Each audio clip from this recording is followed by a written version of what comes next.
ఓం శ్రీ పరమాత్మనే నమ. వసుదేవసుతం దేవం కంసచాణూరమర్దనం దేవకీ పరమానందం కృష్ణం వందే జగద్గురుం. ప్రియ భగవద్బంధువులారా, తృతీయ అధ్యాయం కర్మయోగము ప్రారంభించుచున్నాము. 1 నుండి 8 వరకు గమనించగలరు. కేవలము అర్థములు మాత్రమే. ఓ అర్జున, కేశవ, నీ అభిప్రాయమును బట్టి కర్మ కంటెను జ్ఞానమే శ్రేష్టమైనచో భయంకరమైన ఈ యుద్ధ కార్యమునందు నన్నేల వినియోగించుచున్నావు. కలగా పులగము వంటి నీ మాటలతో నా బుద్ధి భ్రమకు లోనగునట్లు చేయుచున్నావు. కనుక నాకు శ్రేయస్కరమైన ఒక మార్గమును నిశ్చయముగా తెలుపుము.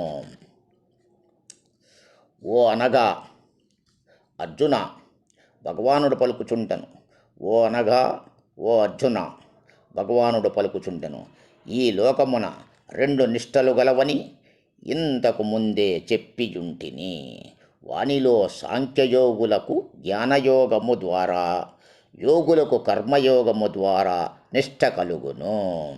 మనుష్యుడు కర్మలను ఆచరింపకయే నైష్కర్మయము అనగా యోగనిష్ట సిద్ధి అతనికి లభింపదు.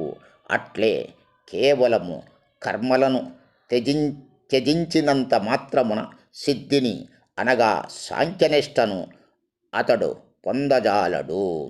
ఏ మనుష్యుడైనను ఏ కాలమునందైనను క్షణమాత్రము కూడా కర్మను ఆచరింపకుండా ఉండలేడు. ఇందు ఎట్టి సందేహమునకును తావులేదు.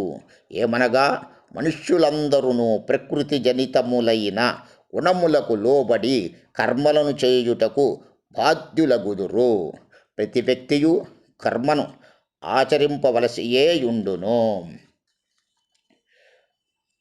బలవంతముగా బాహ్యముగా ఇంద్రియ వ్యాపారములను నిగ్రహించి మానసికముగా ఇంద్రియ విషయములను చింతించునట్టి మూడుని మిథ్యాచారి అనగా దంభి అని ఎందురు.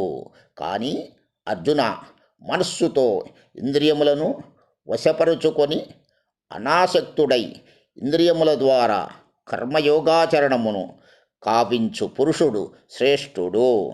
నీవు శాస్త్ర విహిత కర్తవ్య కర్మలను ఆచరింపుము.